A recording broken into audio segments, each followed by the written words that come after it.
نحمده ونصلی علی رسول الکریم اما بعد۔ ہندوستان کے ایک صاحب نے پوچھا ہے کہ محرم میں چاند کی صورتحال کیا ہے؟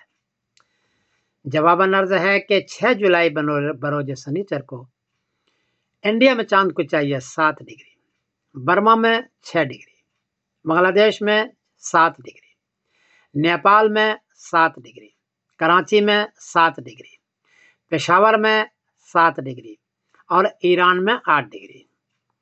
چونکہ 10 ڈگری نہیں ہے، 10 ڈگری میں رؤیت عامہ ہوتی ہے، یہاں 7 ڈگری اور 8 ڈگری ہے، اس لیے اس خطے میں 6 جولائی بروز سنیچر کو چاند نظر نہیں آئے گا۔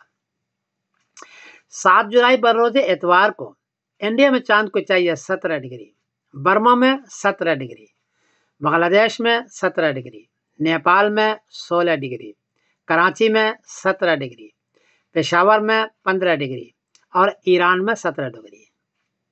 چونکہ 7 جولائی بروز اتوار کو اس خطے میں چاند 10 ڈگری سے کافی اونچا ہے، اس لیے 7 جولائی بروز اتوار کو چاند نظر آئے گا اور 8 جولائی بروز پیر کو محرم کی پہلی تاریخ ہوگی انشاءاللہ۔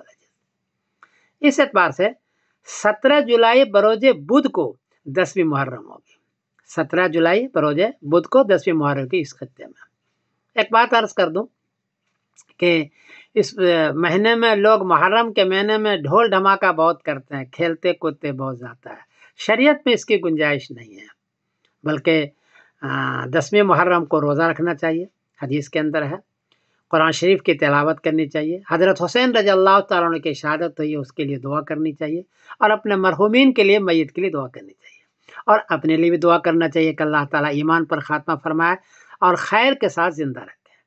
یہ کام ہے، خرافات کا کام، گانے کا یا ڈھول تاشا بجانے کا یہ کام اس دن کا نہیں ہے، شریعت میں اس کو منع فرمایا۔